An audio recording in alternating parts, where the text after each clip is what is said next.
Ang lihim na silid ay may mga bakas ng dugo ngunit hindi namin makita ang aming mga tauhan kahit saan. Ni hindi man lang nila iniwan ang kanilang mga bangkay ani ng second elder ng Xiao family ang kanyang mukha ay puno ng pag-aalala at takot samantalang ang kanyang mga salita ay naglalarawan ng isang napakalaking misteryo at panganib na humahantong sa pamilya. Kahit na ang isang bulag ay masasabi na si Xiao Shanhai at ang mga mamamatay tao na aking pinalaki ay pinatay ng isang tao, sino ba talaga ang nang-ahas na tumapak sa buntot ng tigre? Ang galit at pagdududa ay kitang-kita sa mukha ng second elder. Kailangan nating maghintay muna sa patriarka na lumabas sa kanyang closed-door cultivation bago tayo makapagdesisyon kung ano ang gagawin. Pero nag-aalala ako na ang apoy na ito, ang second elder, ay tila ba nag-aalala sa mga nangyayari at sa posibleng mga kahihinatnan nito sa pamilya. Sa kabilang banda lumipat na ang ating eksena dito sa ating bida. Ang pamilya Xiao ay may malaking lakas at impluwensya ngunit tila ba may mga paraan pa rin para sila ay matalo o mapabagsak. Sa ulat mula sa Drizzle Pavilion, nabanggit na ang pamilya Xiao ay may mga pangunahing negosyo sa pagmimina, mga gamot o pills, at mga halamang gamot o herbs. Kung pagbabasehan ang mga negosyo ng pamilya Xiao, posible na ang kanilang pills at herbs ay may kinalaman sa industriya ng kalusugan at kagalingan. May mga kumpanya tulad ng South Star Drug na nagbebenta ng mga gamot, bitamina at iba pang produkto para sa kalusugan. Ang pagmimina naman ay maaaring tumukoy sa pagkuha ng mga mahahalagang mineral o resources na ginagamit sa iba't ibang industriya. At ngayon sisimulan ko sa ibang step para makuha ko ang iba't ibang pamana ng Xiao family na basag tuloy ang isang chess pawn. Magnakaw sa bunganga ng tigre ay isang matapang at mapanganib na gawa, ngunit ang maghanap ng butas sa maraming karayom ay isang mahirap at nakakalito na gawain. Matapos ang lahat ng maraming pagtatangka sa ating bida, nag-cut off muna ito sa kanyang tungkulin kaya't bumili muna ito ng mga armas para sa kanyang dalawang disipulo. Kasabay nito nakabili na si Chang Xiao kaya't nasama na ang dalawang armas. Ito ang gantimpala nilang dalawa dahil sa mahusay nitong performance nilang pinakita doon sa battle arena. Nakuha naman kaagad ni Ye Xingchen ang isang baston habang Kang Lu Xiao ay isang espada na gawa sa purong divine stone. Nagpasalamat naman silang dalawa sa ating bida dahil 0 sa natanggap nilang gantimpala. May naisip naman si Ye Xingchen ngayon, nakamangha-mangha dahil simula ngayon mag-practice na siya ulit sa kanyang Tyrant Sword Arts. Ang buong boses ni Ye Xingchen ay lumabas hanggang palasyo dahil naghahanap ito ng katapat para sa kanyang pag-practice ng Tyrant Sword Arts. Makalipas ang ilang oras sa paghahanap ni Ye Xingchen, nahanap niyo na rin ang kanyang senior brother at nagtanong naman ito kaagad kung ano ang dapat nilang gagawin dahil bigla lamang itong nag-aya sa kanya na makipag-sparring. Nakangisi namang tugon ni Xingchen na gusto lamang yung makipagtunggali sa kanyang senior brother para ang kanyang Tyrant Sword Arts ay mapraktisan niya ng wasto at para na rin magamit ng lubusan. Kasabay nito hinito ng mabilisan ni Ye Xingchen ang kanyang espada. Ang bawat pagtatangka ni Ye Xingchen ay nasa lag lamang sa kanyang senior brother, subalit medyo nahihirapan pa ang kanyang senior brother dahil sa lakas nitong pagbasiwas ni Ye Xingchen. Ang isang pagtatangka ni Ye Xingchen ay muntikan ng tumagos sa espada sa kanyang senior. Kasabay nito mabilisan niya na ring pinuri ang kanyang senior na si Wu Xingchen dahil 10 galaw ay nakating beads ito kaya't hindi na rin masama ang kanyang pinapakita na performance sa kanya. Nagyayabang rin ito sa kanyang senior dahil kahit na pinakita lang siya ng kaunting galaw ay sobrang manghana ito, lalo na umilo ang mga mata ni Ye Xingchen dahil ipapakitaan niya ulit ang kanyang senior ng isang galaw na hindi basta-basta makikita ng karaniwang pangtao lamang. Ang mga ngiti ni Ye Xingchen ay parang isang demonyo dahil gagamitin niya na ang kanyang Tyrant Sword Arts, pero pinapaingat muna niya ang kanyang senior baka tumagos ang kanyang pag-atake rito at baka hindi masalo sa kanyang senior brother dahil sa lakas niya ngayon. Matapos sa pagbabala ni Ye Xingchen, agaran niya na bitawan niyang one sword instant kaya't bumuhos rito ang malakas na aura habang ang kanyang senior ay nahihirapan sa lagi ng bawat paghampas. Lumaki kaagad ang mga mata ng kanyang senior dahil may nakita ito siyang isang hindi makapaniwalang sandali. Buti na lang nakailag sa wastong oras kung hindi wasak na ang kanyang katawan kaya't ang bawas pagtusok ni Yixing iniiwasan lamang niya para hindi siya mamatay ng maaga at mawala sa kwento ng ating manwa. Agad siyang bumawi at bumunot ng kanyang espada para makabawi kang Yixing. Sa sobrang bilis ng kanyang pagbunot halos di na makita ng actual. Ang dalawang espada ay nagsalpukan kaya't lumikha ito ng malaking pagsabog habang parang nahihirapan ng isa't isa dahil sa lakas ng impact dulot ng mga paghampas nilang dalawa. Matapos ang isang hindi makapigil hininga na labanan natatanong tuloy ang kanyang senior 24 na nagalaw nito ay ginawa lamang sa isang galaw kaya't napaisip na siya kung ano na ang antas nito.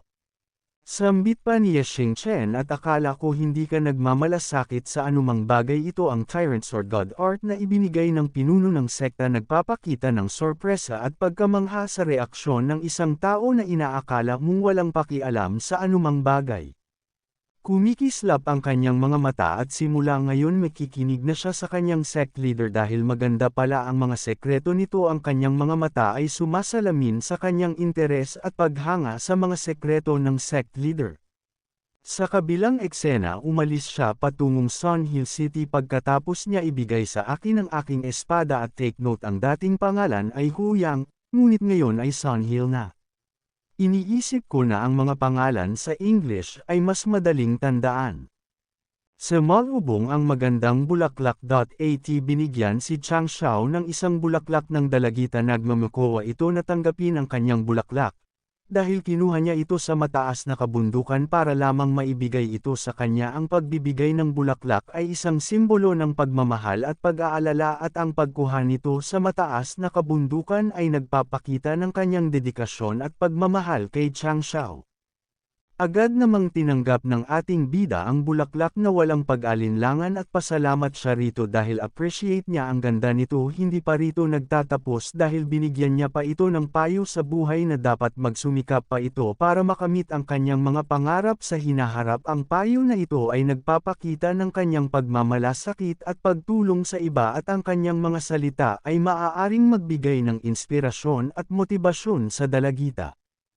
Hindi naman nabigo sa pagbibigay ng payo ang ating bida sa dalagita dahil matapos na itong pinagsabihan lumipad ang kanyang puso at nahilimatay ito sa sobrang tuwa ang reaksyon ng dalagita ay nagpapakita na ang payo ng bida ay may malalim na epekto sa kanya at siya ay tunay na naantig ng mga salita nito.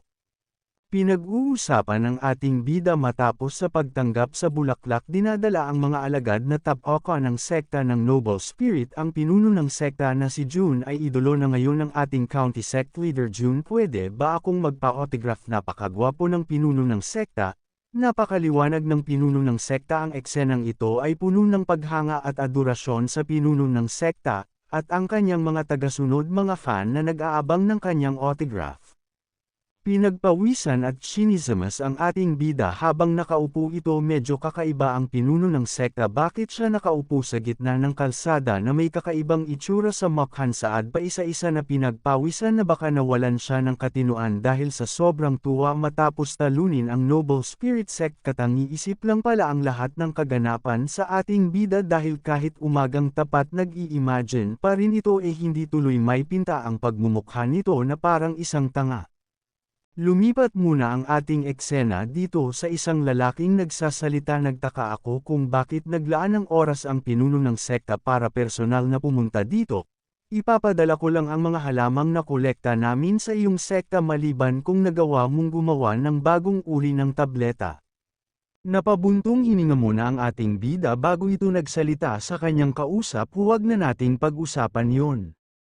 Dagdag pa ni Elder ay nahayaan mo akong hulaan tungkol ba ito sa pamilyang Xiao, napangiwi tuloy ang mukha sa ating bida nang dahil mabilis lamang nalaman ni Elder si ang kanyang sitwasyon.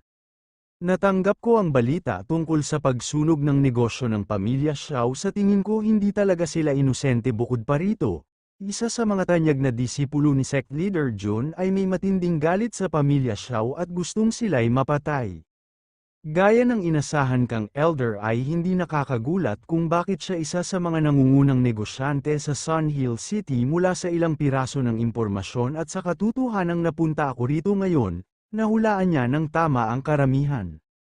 Ang lakas ng pamilyang Xiao ay hindi kasing lakas ng sektang ikapitong ranggo ngunit talagang naglakas loob silang saktan ka.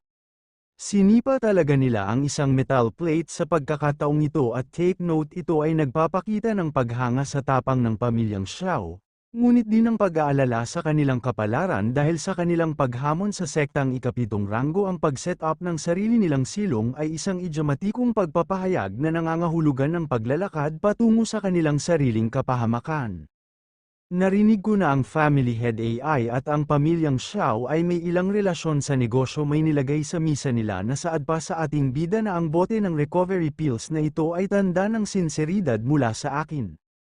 Alam ni Elder I ang halaga ng recovery na nilagay sa ating bida ngunit sinabihan muna niya ang ating bida na ninuno ng sekta ay pagmamalabis ang bote ng mga tabletang ito ay nagkakahalaga ng ilang milyon sa merkado ng tama ngayon.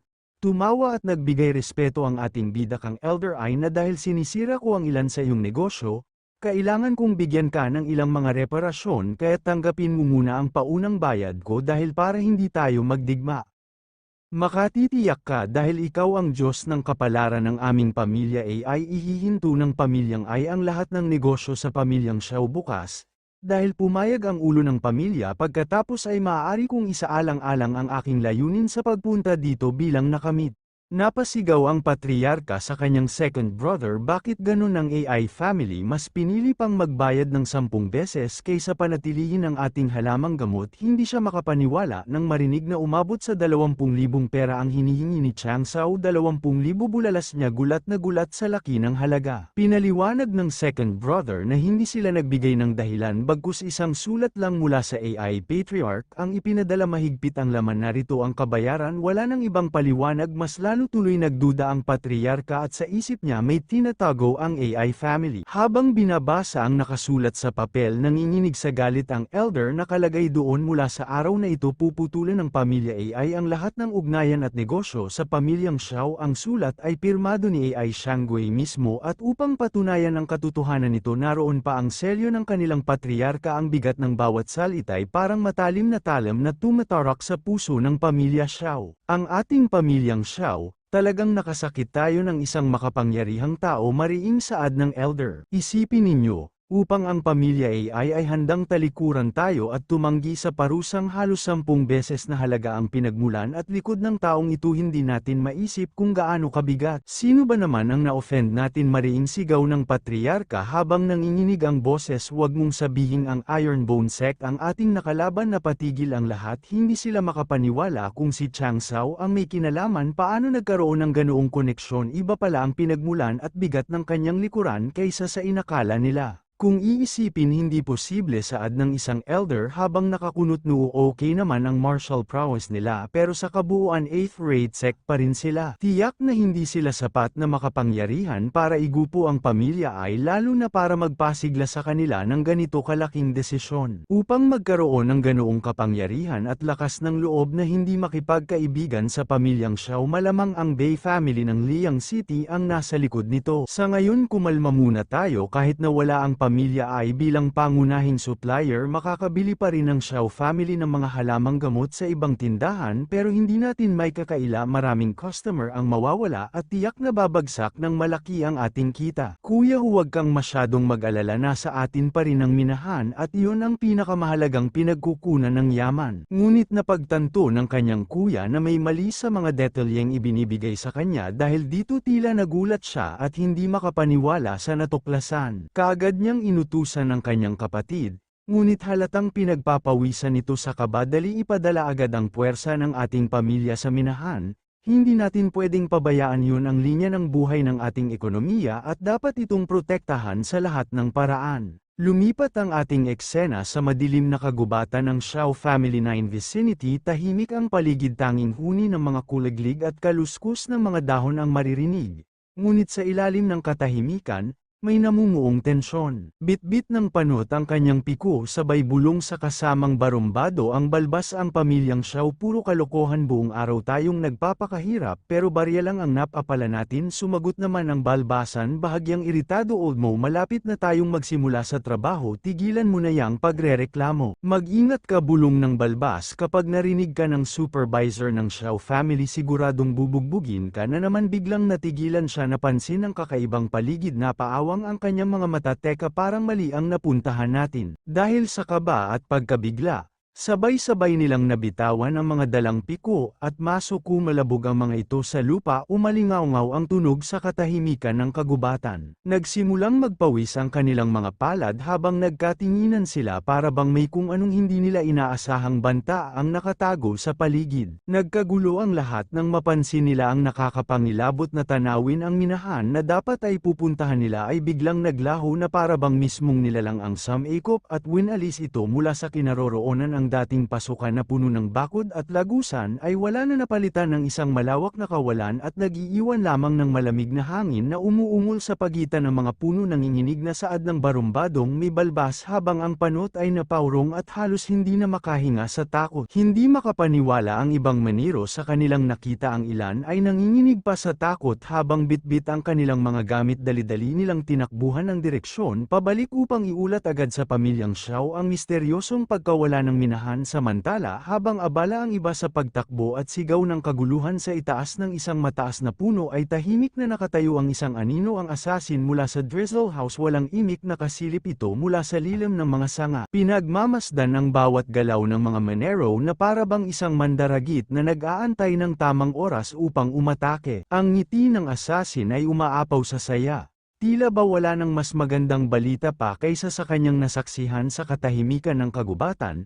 Ang kanyang mga mata ay kumikislap sa kasiyahan sapagkat ang buong plano ng pag-atake laban sa pamilya Xiao ay nakumpirma na lahat ng detalye bawat galaw bawat kahinaan lahat ay nakalatad sa kanyang harapan at higit sa lahat umaayon ito ayon sa kanilang nais para bang ang mismong tadhana ay kumakampi sa kanila. Sa kabilang eksena lumipat muli ang kwento sa loob ng tahanan ng pamilyang Xiao ang dating maulap na tanawin ay biglang napalitan ng nakakabinging dagendong ng kulog at nagliliwanag na kidlat na sumasalamin sa madilim na kalangitan bumuhos ang malakas na ulan tila bawat patak ay nagdadala ng bigat ng kasawian. Tahimik lang na naghihintay ang patriarka ng Xiao family nakatayo sa gilid ng bintana habang pinagmamasdan ang malakas na ulan sa labas. Walang salita tanging paghihintay sa ulat ng kanyang mga tauhan ang nasa kanyang isipan. May isang tauhan ang dali-daling tumakbo papunta sa patriarka.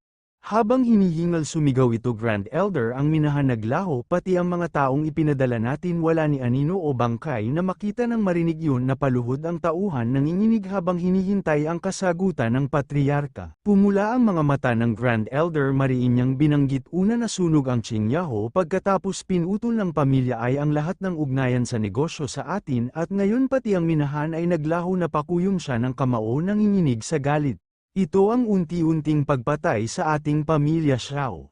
Kalaunan, bumigay ang Grand Elder bumuhos ang kanyang luha at kahit ang sipon ay umagos na wala ang dating tikas ng kanyang tindig nanginginig ang kanyang tinig habang bulong niya sino ang may lakas ng loob na pahirapan ang pamilya Xiao paano ko haharapin ang ating nakatatandang patriarch sa liblib na lugar. Paliwanag agad ng tauhan sa Grand Elder may chismis kung kumakalat ang pamilyang Bei ay binibili ang lahat ng ating mga tindahan ng gamot samantala ang pamilyang Wang naman ay lumalapit sa ating mga customer na kumukuha ng oras para bang sabay-sabay nila tayong pinipiga. Suriin ninyo silang mabuti para sa akin, ang lahat ng pamilyang nakikinabang sa kasawian ng Xiao family ay dapat na masusing imbestigahan. Walang dapat makaligtas sa ating mata. Lumipat muli ang ating kwento sa tahanan ng pamilyang Changsao sa labas ay patuloy ang pagbuhos ng ulan ang bawat patak ay tila kasabay ng bigat ng mga pangyayaring nagaganap sa loob ng bahay. Habang bumubuhos ang ulan sa labas seryosong tumingin ang babae sa ating bida hindi na niya napigilan ang tanong na kanina pa niya iniisip. Sabihin mo nga demonyo ka ba talaga?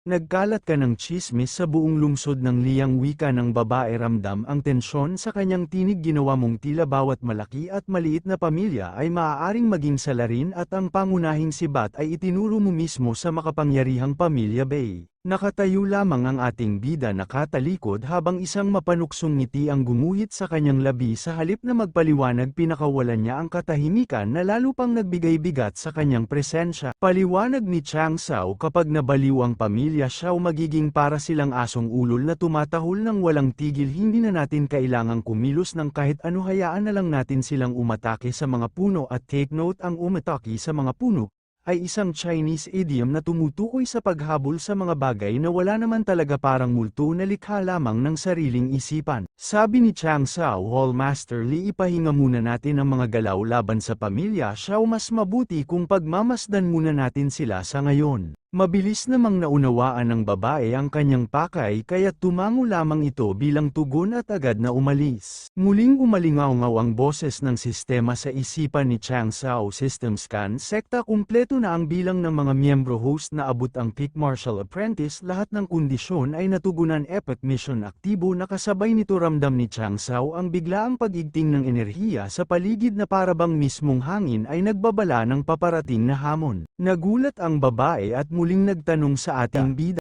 bakit ka biglang natahimik, para kang nawala ng malay sa pag-iisip ngunit si Chang Sao ay bahagyang nainis, hindi dahil sa tanong ng babae, kundi dahil abala siya sa pakikinig sa malakas na boses ng kanyang sistema sa halip na sumagot kaagad, napailing lang siya at napabuntong hininga.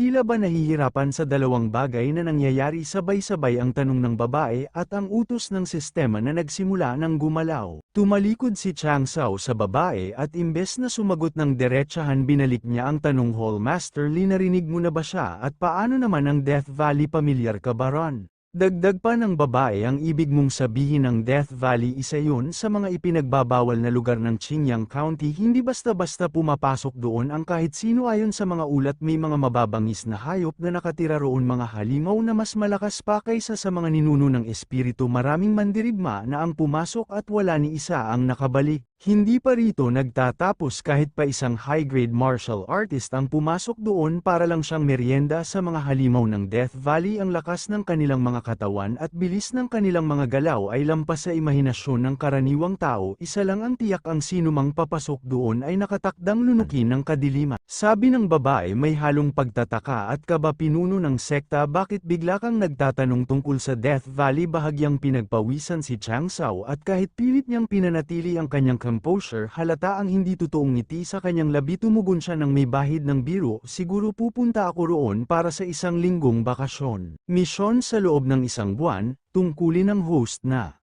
pangunahan ang lahat ng alagad papunta sa Death Valley.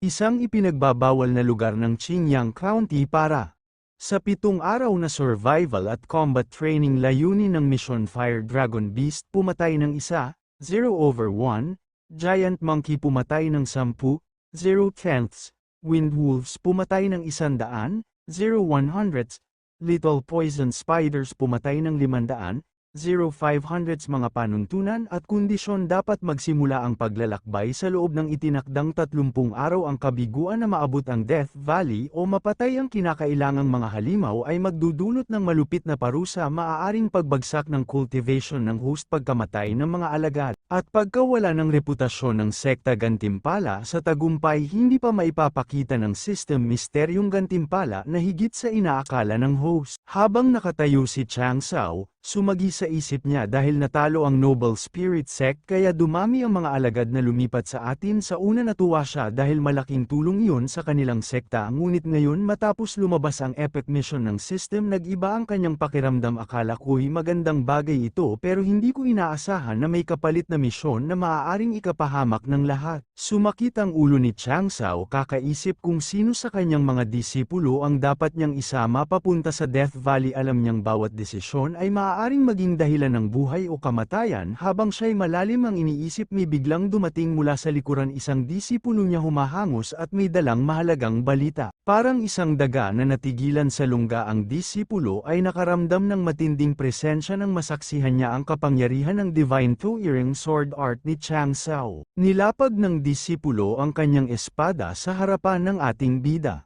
Bago magsalita yumuko muna siya ng buong galang at isang malakas na aura ang bumalat sa kanyang katawan sa nanginginig ngunit matatag na tinig ay sinabi niya, "Sect leader, mangyaring ipasa sa akin ang Divine Two-Earing Sword Art." Pumayag si Chang Sao, bahagyang tumango at malamig na ngumiti, "Maaari mong matutunan ang Divine Two-Earing Sword Art aniya, ngunit bago yun kailangan mo munang magbigay ng makabuluhang kontribusyon sa ating sekta." Napatingin ang disipulo bahagyang kinakabahan ngunit puno ng determinasyon. "Sect leader, anong uri ng kontribusyon ang nais mong gawin ko?" Mariing yumuko si Joe Hong, mahigpit ang hawak sa espada at naglalagablab ang kanyang determinasyon. "Ganyan ang mga kasanayan sa espada ko." Si Joe Hong, handang dumaan sa tubig at apoy upang matutunan ang Divine Two-Earing Sword Art. "Joe Hong, sa ilang sandali mula ngayon ay dadalhin ko ang mga alagad sa isang lugar na hindi basta-bastang mapapasok, isang nakamamatay na lambak kung saan kahit ang mga nakatatandang mandirigma ay nanginginig sa takot." Huminto siya saglit saka ngumiti ng malamig, "Kung nanaisin mong matutunan ang Divine Two-Earing Sword Art, sumama ka.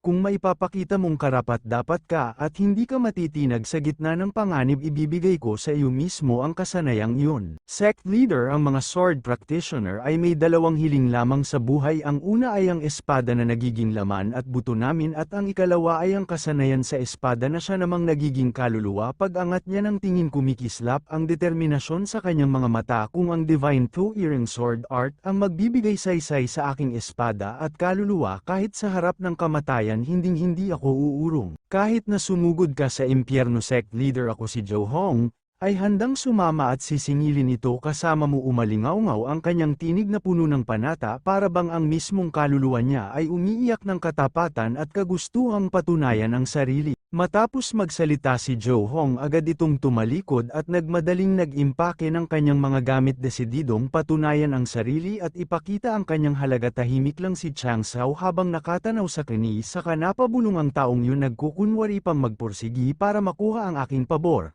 Pero sa totoo lang, gusto ko na talagang isama siya sa Death Valley." Gayunpaman, napagtanto ni Chang Sao na oras na para tulungan ang grupo. Kailangan nilang pinuhin ang mga pil para sa kanilang promosyon. Unang hakbang, pumunta muna siya kay Lumaong Wei upang kunin ang kinakailangang mga halamang gamot. Makalipas ang ilang sandali, narating na nila muli ang kabundukan.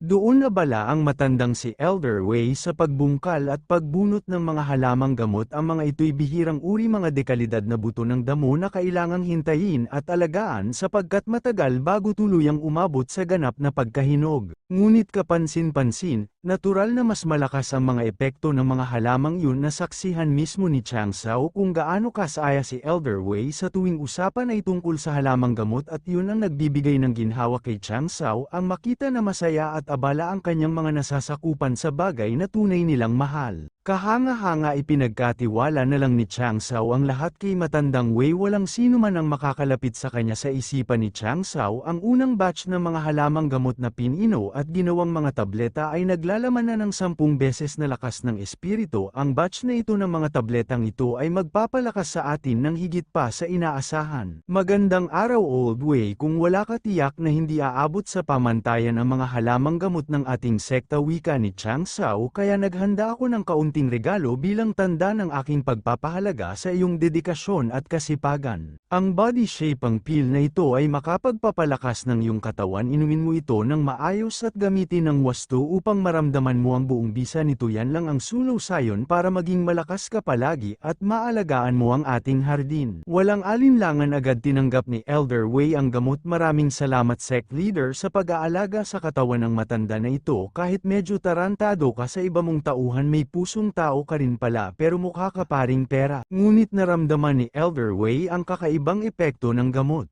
Bigla siyang nagulat nang ang kanyang katawan ay napuno ng maliwanag na berdeng enerhiya, at sa isang iglap umilo siya ng malakas na pa-backward. Si Chang Sao, hindi niya inasahan na makakapag-breakthrough si Elder Wei sa ganitong paraan. Pinuri ni Elder Wei si Chang Sao sabay tawa, "Ikaw barumbadong Chang Sao, mukhang marami ka talagang tinatago pagdating sa mga pills mo." Inasahan ni Chang Sao na magiging maayos lang ang epekto ng gamot, ngunit agad niyang naramdaman na may kakaiba. Parang may malakas na enerhiya na biglang sumasabog mula sa katawan ni Elder Wei, pumuno sa hangin ng isang hindi inaasahang momentum.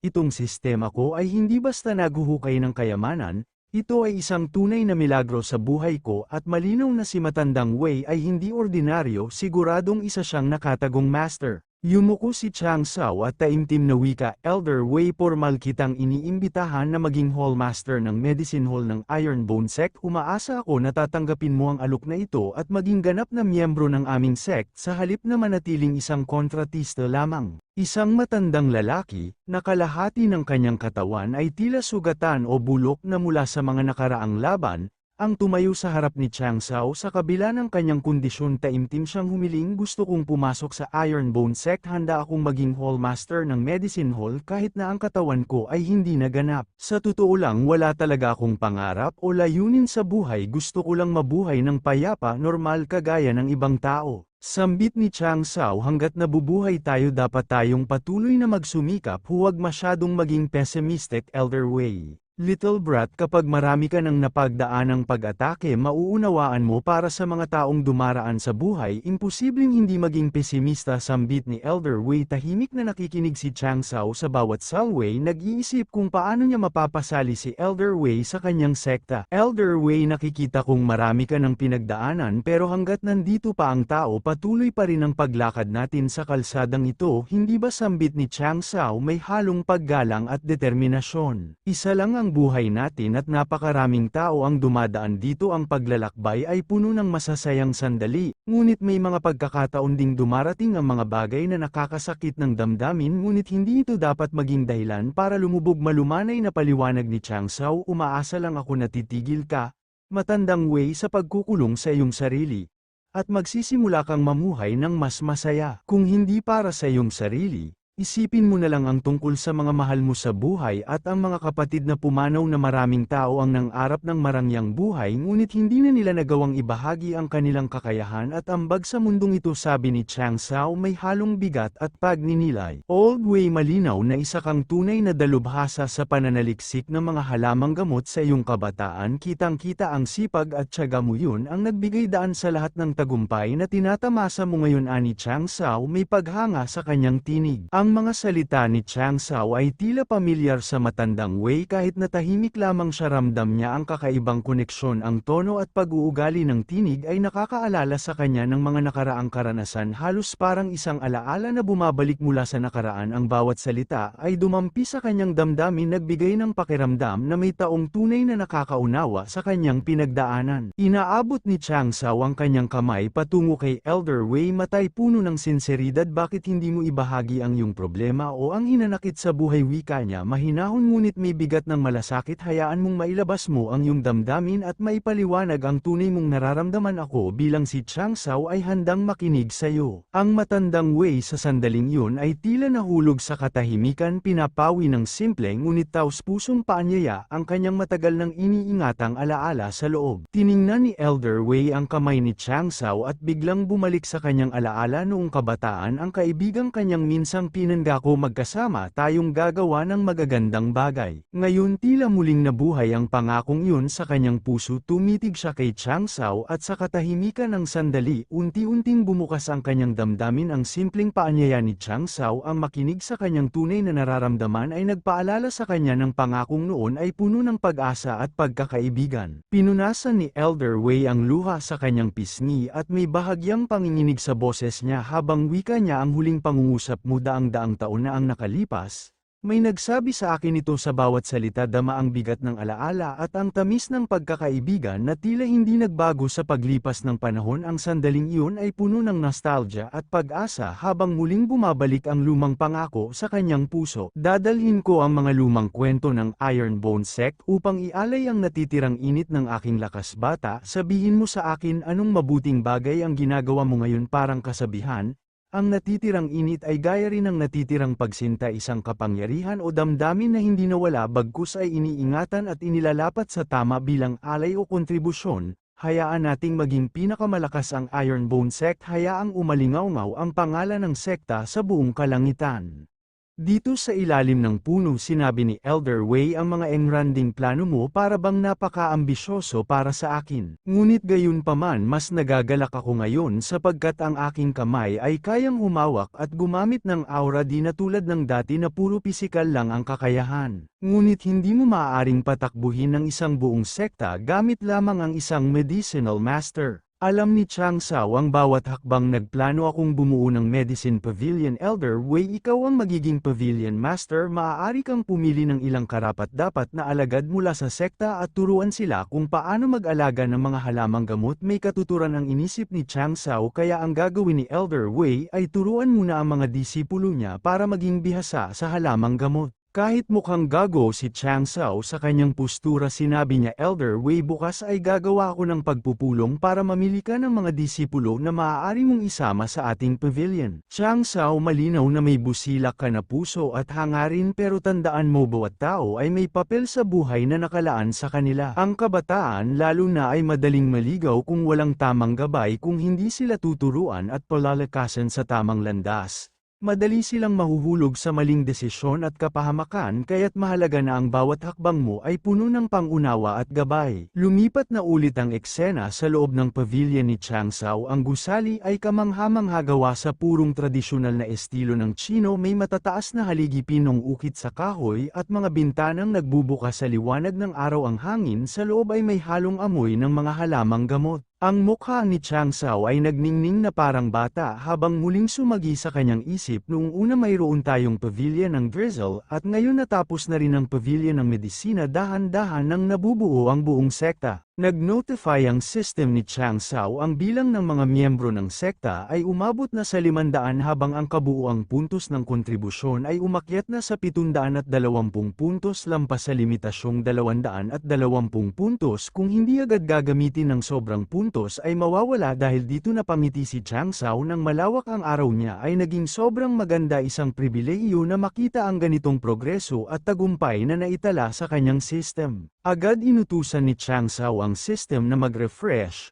upang makapagsimula siyang mamili muli. Ngayon sobrang saya ni Chang Sao habang pinaghalughog ang system, pinagmamasdan ang bawat item at pinaplano kung paano niya gagamitin ang mga bagong resources na makukuha niya. Halos hindi siya makapaniwala sa dami ng kapangyarihang nasa kanyang kamay. Pagkatapos ng ilang araw mula sa snapang ni Chang Sao, narito na tayo ulit sa bagong main hall. Ang malaking gusali ay kumikinang sa liwanag ng araw, puno ng buhay at abala habang abala rin si Chang Sao sa pagsusuri at pag-aayos ng mga bagong kagamitan at alagad na nasa paligid. Ngayong araw, abala si Chang Sao sa isang bagong proyekto. Nagpipintura siya sa main hall habang masigasig sa bawat hagod ng brush, kasabay rin niyang inaayos at ikinakabit ang mga bagong mission boards na nagbibigay ng masiglang pakiramdam at organisasyon sa buong hall. Makalipas ang ilang oras natapos na rin ni Chang Sao ang gawain. Ngayon malinaw na ang mga nakaukit sa main hall may sariling mission hall na sila. Ang pagbubukas nito sa araw na ito ay perpekto para sa ating bida upang masimulan agad ang pag-abala sa mga disipulo at maipakita ang kaayusan ng kanilang bagong lugar. Nagtipon na rin ang mga disipulo ni Chang Sao upang tingnan ang pinagkaabala nitong nakaraang araw. Agad niyang natanggap ang papuri. Napakaganda ng calligraphy ng sect leader. Ngumiti si Chang Sao at paliwanag, noong nasa Hawaii ako tinuruan ako ng tatay ko para balang araw magamit ko ito at heto na ngayon ito ang resulta. Nung akmang putulin na sana ni Chang Sao ang ribbon para opisyal na buksan ang bagong mission hall,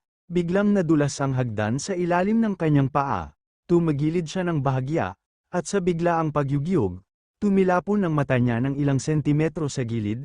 Hindi seryoso ngunit sapat para mapalabas siya ng mura. Ang mga disipulo, na abala sa pag-aabang ng seremonya, ay biglang nagsigawan at nagkagulo. Halata ang pagkabigla at pagkataranta sa di inaasahang pangyayari. Pagkatapos ng insidente sa hagdan, agad nagtakbuhan ang mga alagad ni Chang Sao patungo sa mission hall. Ang bawat isa ay sabik na tingnan kung anong mission ang nakalaan sa kanila. Nagmamadali at nagpauna upang makuha ang pinakaakmang misyon para sa kanilang kakayahan. Halata ang kasiglahan at determinasyon sa kanilang mga mata. Bawat hakbang ay puno ng pananabik at ambisyon na mapabilang sa pinakamahalagang gawain ng sekta. Hindi man lang tinulungan si Chang Sao matapos siyang madulas at mahulog sa hagdan, iniwan lamang siya sa sahig habang unti-unting lumalabas ang sipon niya dahil sa pagkabigla at sakit habang abala ang ibang disipulo sa pag-aagawan ng mission. Mahigpit niyang pinigilan ang lahat sabay sabi, maghintay muna kayo ng ilang minuto, hindi ko pa naibibigay ang aking pananalita kaya wag muna kayong kumilos. Nakapasok na ang lahat sa mission hall at agad nilang napansin ang bagong sect mission board. Hindi maiwasan ng bawat disipulo ang kanilang kuryosidad, isa-isang bumaling ang mga matatanong-tanong sa sarili kung ano na namang klaseng mission ang nakalaan para sa kanila sa loob ng hall. Sumulpot si Chang Sao sa likuran nila, ang buhok ay bahagyang nakalampas sa balikat habang nakatingin sa sect mission board. Ang board na ito, paliwanag niya, ay automatikong magtalaga ng mga misyon. Kailangan nyo lang mag-click dito para makatanggap ng isang gawain at tandaan ang mga misyon ay magre-refresh tuwing umaga kaya laging may bagong hamon na naghihintay sa inyo. Ang mga misyon, dagdag ni Chang Sao, ay hinahati sa dalawang uri, solong misyon at misyon para sa grupo. Bawat isa ay may kanya-kanyang antas ng kahirapan at makikita rin dito ang inirekomendang antas ng paglilinang para sa matagumpay na pagkumpleto. Nariyan din ang mission ranking board, kung sino ang makakatapos ng pinakamaraming misyon, mas mataas ang ranggo nila at tandaan, mas mataas ang ranggo mas maganda at mas malalaking gantimpala ang matatanggap ninyo. Ngunit bago natin ay activate ang mission board, sabi ni Chang Sao, mayroon tayong isang mahalagang hakbang na dapat harapin muna. Kailangan natin siguraduhin na ang lahat ay handa at walang sagabal sa pagsisimula ng mga misyon. Nito ang susi para maging maayos at epektibo ang buong proseso. Sinigawan ni Chang Sao si Li Fei, sa palagay mo ba'y makakatakas ka pagkatapos matamaan ang iyong pinuno ng sekta? Halos lumabas ang kaluluwa ni Li Fei sa lakas ng sigaw ng ating bida na parang muling sinasermonan sa harap ng buong hall. Humingi ng paumanhin si Li Fei kay Chang Sao, paliwanag na nagkamali siyang pumasok sa mission hall, nangako siyang aalis na agad upang asikasuhin ang mga dapat unahin sa bayuko bilang tanda ng pagsisisi. Kumuha ng bula si Chang Sao at akmang sipain ito, sabay sabog ang bula sa halos lahat ng alagad. Halos lahat kayo aksidenteng nataman. Bakit hindi ninyo maramdaman kung gaano masakit, sigaw niya habang napaiyak ang karamihan sa sobrang lakas ng sipa. Sa likuran naman may sumigaw na dapat ipagdiwang ni Chang Sao ang lakas ng ibang disipulo dahil si Li Fei mismo ang nagpasimula ng malaking gulo sa gitna nila. Ang paa ni Chang Sao ay umikot ng 90 degrees. At sa pagbitaw ng sipa, ang bula ay nabalutan ng kuryente. Umiikot ng mabilis sa hangin ang ngisi ni Chang Sao ay parang nakain ng kasiyahan sa kanyang sariling lakas, puno ng kalituhan at saya sa nangyayari. Ang paglilinang ng pinuno ng sekta ay kahanga-hanga at makapangyarihan, ngunit ang iyong kasanayan sa paggamit ng bola ay limitado pa rin. Alam ko na eksakto kung saan tatama ang bola sa sandaling itinaas mo ang iyong binti, kaya't wala kang mitatago sa akin. Nakailag si Li Fei sa tamang sandali. Kaya ang bula na sinipa ni Chang Sao ay tumama sa isang disipulong nakatayo sa gitna ng bulwagan na nagdulot ng gulat at sabay na hiyawan mula sa iba pang mga alagad. Sinalo ng disipulo ang bola gamit ang parehong kamay, ngunit napaurong siya ng ilang pulgada sa lakas ng sipa ni Chang Sao na halos nagpang-inig sa mismong sahig sa epekto nito. Liu Hua, hindi ako makapaninito na harang mo ang bola ko nang hindi ka umatras kahit kalahating hakbang. Bagaman walang kahirap-hirap na naharap ni Liu Hua ang bola, ramdam pa rin niya ang matinding puwersa na tumama sa kanyang dibdib. Pinuri ni Liu Hua ang sect leader habang paurong na bahagya, napakalakas ng sipa mo sect leader Chang Sao, halos hindi ko na ito mahuli kahit buong lakas ko ang ginamit sa pagsalo nito. Nang ganoon, maayos na naipakita ni Li Fei ang kanyang disiplina. Ang sipa ni Chang Sao, kahit sa antas ng isang mid-level martial apprentice, ay talagang napakalakas. Nahuli ito ni Liu Hua sa pamamagitan ng maingat na paggamit ng kanyang acupoint cultivation. Pinuri siya ni Li Fei dahil sa husay at lakas ng kanyang pagsalo.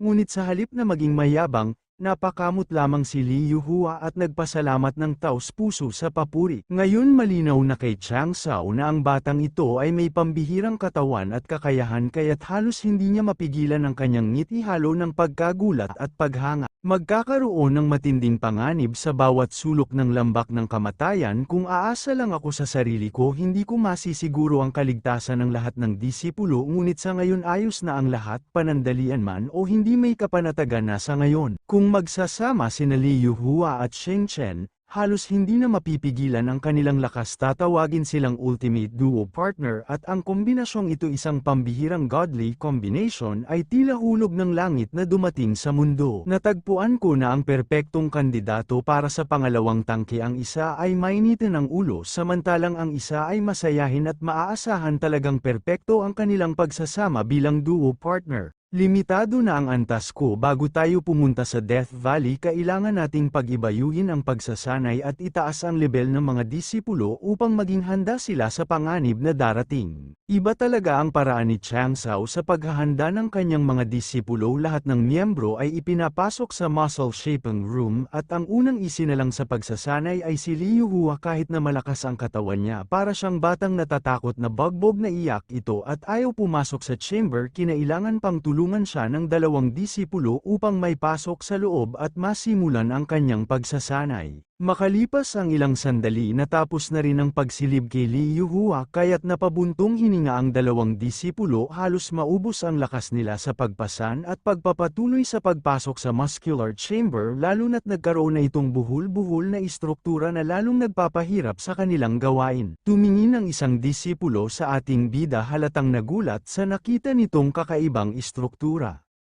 Lumapit siya ng maingat habang pinagmamasdan ito at nagtanong kailan nga ba nagkaroon ng ganitong malaking bagay sa training room. Nang nakapasok na ang disipulo sa harap ng ating bida, hindi niya agad na malaya na ang pasilidad na kanyang pinasukan ay isang body training room. Hindi man lang niya pinapansin ang nag-aambang panganib sa kanyang harapan. Sa umpisa, nagdududa siya dahil ang pasilidad na kanyang nakapasukan ay sobrang kakaiba kumpara sa ibang training facilities. Matapos ang ilang segundo, nakasara na rin ang training facilities na pinasukan sa isang disipulo sa ating bida. Kaya't nag-activate na ang mekanismo nito, at sa sobrang dami halos hindi mabilang. Ang mekanismong na-activate sa isang disipulo sa ating bida ay parang cannonball. Nakahanay ang mga cannonball kaya hindi makagalaw ng maayos ang disipulo. Bigla itong nagulat at halos lumabas ang kanyang kaluluwa sa takot. Ngayon pinagsisihan na niya ang sarili sa pagpapasok dahil hindi niya nabasa ang paalala at narito na siya sa loob ng pasilidad na puno ng panganib. Napasabi na lang ang disipulo, tumaya ako ng 5 piso. Pero talo pa rin ako, at ngayon mukhang ito na yata ang wakas ng buhay ko sa training facility na ito. Niretrat na ang disipulo kaya umalingaw-ngaw ang buong silid sa mga sigaw ng sakit sa bawat tama ng cannonball sa kanya. Hindi pa rito nagtatapos. Hanggang sa labas ng mission hall, naririnig pa rin ang kanyang mga pag-ungol at mura-mura habang si Chang Sao ay nakapikit na kasimangot sa baydal angin na sana'y makalabas pa ang mahal niyang disipulo ng ligtas. Itong body training room ay bukas din para sa mga miyembro ng Drizzle Hall upang paunlarin ang kanilang liksi at lakas. Kasabay nito sa mission board, ang mga puntos ng kontribusyon ay patuloy na tumataas araw-araw. Kamakailan lamang, nang walang pakundangan, tayo ay nagsagawa ng pagpapalakas sa mga sandata ng sekta. Take note, ang salitang want only ay nangangahulugang random o nang hindi nag-iisip. Ang tinutukoy rito ay yung tanga na pumasok sa body training room. Mula sa loob ng bahay ni Chang Sao, maayos na nakaayos ang kanyang mga bagahe. Lahat ay galing mismo sa sistema. Sinabi pa na siya ay anak ng isang prodigal na tao, kaya naman kakaiba ang dami at kalidad ng kanyang mga gamit. Su Xiaomo, Liu Hua,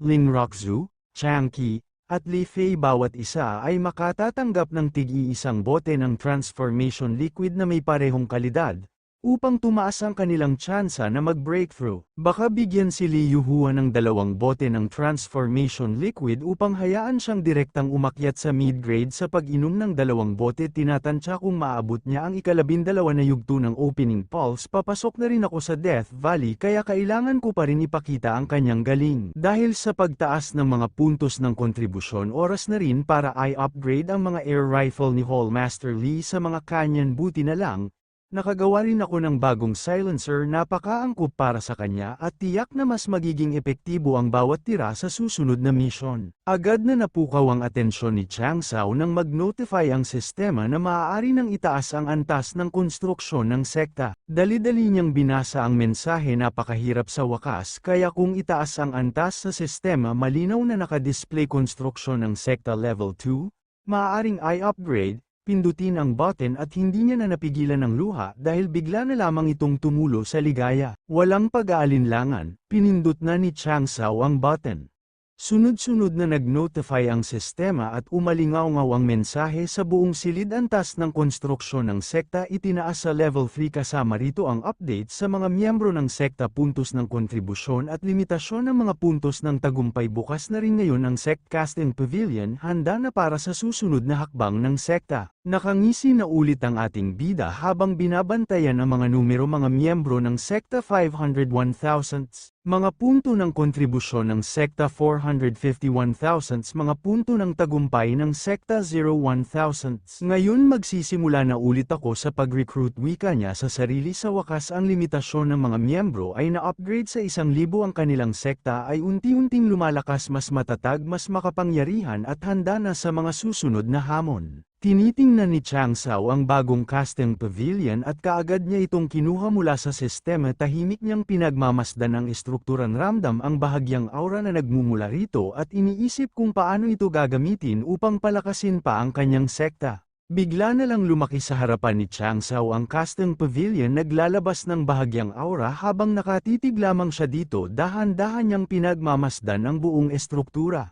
Tahimik siyang nakatingin, ramdam lang niya ang kakaibang enerhiya na nagmumula rito habang iniisip kung paano ito makakatulong sa kanyang sekta. Sa simula may 3 uri ng armas na pwede nang pinuhin, kabilang dito ang Cold Glow Sword na may potensyal na maging signature weapon ng sekta sa hinaharap, simbolo ng lakas at reputasyon ng kanilang pangkat. Tinignan ni Chang Sao ang weapon na nakasulat rito, Junior Grade Cold Glow Sword. Mga materyales na kailangan: malamig na bakal, 0/1 Gin Ice Spring Water, 0/1 Balde Fire Seed, linglong apoy. Ngunit sa ngayon, wala pa tayong malamig na bakal at tubig mula sa bukal ng yelo, kaya hindi pa pwede simulan ang pagpipino ng espada. Weapon, Junior Grade Cold Glow Sword. Mga materyales na kailangan: malamig na bakal, 0/1 Gin Ice Spring Water, 0/1 Balde Fire Seed, linglong fire. Mukhang ang espada ay napakaganda, ngunit wala rin tayong obsidian, kaya hindi pa pwede makumpleto ang pagpipino nito. Ngunit nakuha agad ang atensyon ni Chang Sao sa isang bagay sa sistema. Weapon, Junior Grade Sturdy Iron Shield. Mga materyales na kailangan: steel ore, 0/1 Gin Fire Seedling. Magagamit niya ito sa mismong labanan sa Death Valley at makakilos ito sa eksaktong tamang oras na kinakailangan, kaya nagiging napaka-praktikal at mahalaga para sa kanyang misyon.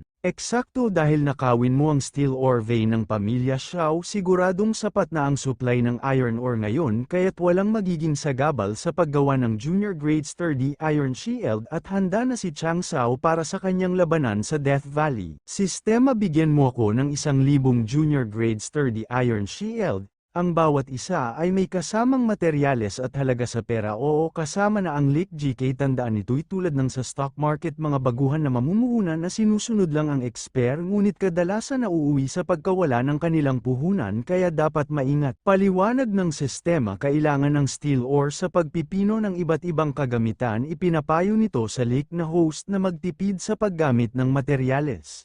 Napaangat ang kilay ni Chang Sao at medyo nagulat, hindi siya makapaniwala. Kaya't inutusan niya, gawin mo na lang akong 25 para masigurong maayos ang paghahanda para sa mga pupunta sa Death Valley. Umalingaw-ngaw ang buong silid sa main building ni Chang Sao habang halos sunod-sunod na nag-notice ang sistema. Sinimulan na nila ang buong proseso ng refining at ramdam sa hangin ang tensyon at saya ng maayos na operasyon. Lumipas ang 20 araw at naroon na rin ang bunga ng kanilang pagsusumikap. Naglalakad si Chang Sao, at sa bawat hakbang, tila umaalingaw-ngaw ang aura mula sa kanyang mga paa, nagpapahiwatig ng lakas at tagumpay na naipon sa panahong yun. Handa na ang lahat ng disipulo ni Chang Sao, ang ilan ay may dalang matitibay na kalasag, ang iba naman ay may mga bag na pang soccer ball. Inutusan na ni Chang Sao na magsimula na ang kanilang paglalakbay patungo sa Death Valley. Bawat sandali ay mahalaga, at ang bawat minuto ay tila gintong oras na dapat sulitin sa kanilang misyon.